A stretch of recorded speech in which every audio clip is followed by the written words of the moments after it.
નમસ્કાર, ગુજરાત સિક્યોર ન્યૂઝમાં આપનું સ્વાગત છે। કુકેરી વર્સિસ ટોરવણ વિવાદ, સરપંચના નિર્ણય સામે ગ્રામજનો રસ્તા પર। નવસારી જિલ્લાના ચીખલી તાલુકામાં આવેલા કુકેરી ગામમાં ટોરવણ ફળિયાને અલગ કરીને નવી ગ્રામ પંચાયત બનાવવાની કાર્યવાહી સામે ગ્રામજનોમાં ભારે રોષ ફાટી નીકળ્યો છે।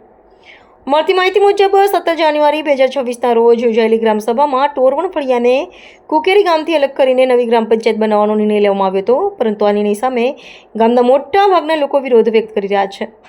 ગ્રામજનોનું કહેવું છે કે આ નિર્ણય ગામની એકતા અને વિકાસને ધ્યાનમાં લીધા વગર લેવામાં આવ્યો છે અને તેના કારણે ગામમાં અનાવશ્યક વિવાદ અને તણાવ ઊભો થયો છે। આ મુદ્દે ગ્રામજનો દ્વારા ચીખલીના તાલુકા વિકાસ અધિકારી, પ્રાંત અધિકારી અને મામલતદારને લેખિત રજૂઆત કરવામાં આવી છે। સાથે જ તેની નકલ જિલ્લા વિકાસ અધિકારી, નવસારી જિલ્લા વિકાસ કમિશનર ગાંધીનગર, મુખ્યમંત્રી અને પંચાયત મંત્રીને પણ મોકલવામાં આવી છે।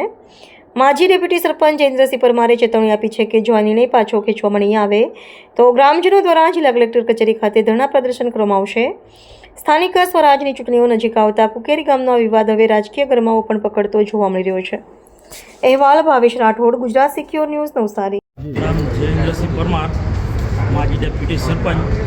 અમારા કુકેરીમાંથી તોરણ ગામ છૂટું પાડવા માટે ગ્રામજનોનો સખત વિરોધ છે અને અમે આજે આવેદનપત્ર તાલુકામાં પ્રાંત અધિકારીને મામલતદાર સાહેબશ્રીને આપ્યું છે ને ટૂંક સમયમાં જો આની સામે આ ઠરાવ કેન્સલ ના કરે તો અમે ટૂંક સમયમાં કલેક્ટર કચેરીમાં પણ અમે ધરણા ધરીશું।